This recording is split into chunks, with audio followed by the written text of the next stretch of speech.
एक बार एक व्यास जी कथा कहने के लिए गए। कथा कहकर के जब लौट करके आए तो पत्नी ने पूछा, हो गई कथा? बोले हाँ। बोले आपकी पोथी कहाँ है? बोले पोथी तो वहीं रह गई राजा के यहाँ। बोले जाओ ले आओ। व्यास जी वापस लौट करके गए तो द्वार पर राजा की बेटी मिली। व्यास जी को देख के प्रणाम किया। व्यास जी आपने ऐसी कथा सुनाई, इतनी अद्भुत कथा सुनाई कि आपकी कथा सुन के मेरे प्रश्नों का उत्तर मिल गया। बोले अच्छा, क्या सुना था तुमने?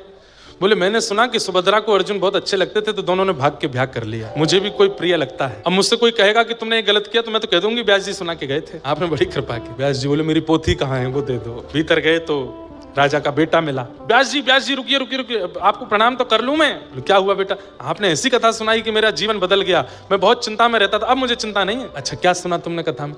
बोले मैंने तो आपकी कथा में कंस को अपना गुरु बनाया। बोले मतलब? योग्य हो गया था राज्य गद्दी पर बैठने के, लेकिन पिता उसको राज्य गद्दी नहीं बैठा रहा था तो पकड़ के पिता को जेल में डाल दिया, खुद बैठ गया। मैं भी यही करूंगा।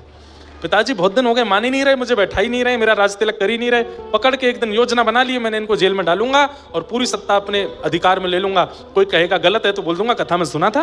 व्यास जी बोले मेरी पोथी कहाँ है, मुझे बस वो दे दो, मैं चला जाऊंगा यहाँ से। थोड़े और भीतर गए तो रानी मिली। अरे व्यास जी आइए, प्रणाम आपको। रानी से मिले, हमारी पोथी कहाँ? बोले पोथी बाद में लेना, आपने इतनी सुंदर कथा सुनाई। व्यास जी के भी मन में लोभ आता था, दोनों ने तो क्या सुना ये मैंने समझ लिया, किसी ने तो अच्छा कुछ सुना होगा। देवी तुमने क्या सुना कथा में? बोले मैंने आपसे सुना था कि द्रौपदी जो है ना वो प्रातः स्मरणीय है, सुबह सुबह उठ करके द्रौपदी का नाम लेना चाहिए, शास्त्र आज्ञा है। अरे जब द्रौपदी प्रातः स्मरणीय हो सकती है 5 ब्याह करके, तो मैं क्यों नहीं हो सकती? राजा से मेरा मन भर गया। हमारा जो द्वारपाल है ना वो हमको बहुत बढ़िया लगता है, सेनापति भी बढ़िया लगता है। व्यास जी बोले मैं भाग जाऊंगा यहाँ से, मेरी पोथी दे दो। अंत में राजा मिला। राजा ने कहा प्रणाम व्यास जी। बोले क्यों आए हैं? बोले मेरी पोथी रह गई थी, पोथी लेने आया हूँ।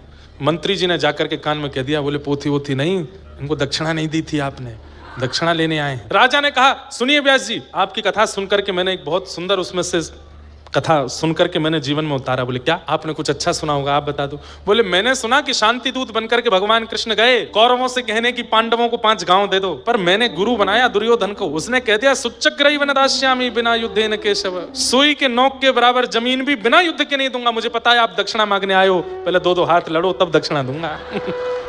व्यास जी बोले पोथी धरे रहो, क्योंकि तुम्हारा कल्याण तब भी नहीं होगा। कथा में ये सुना तुम लोगों ने?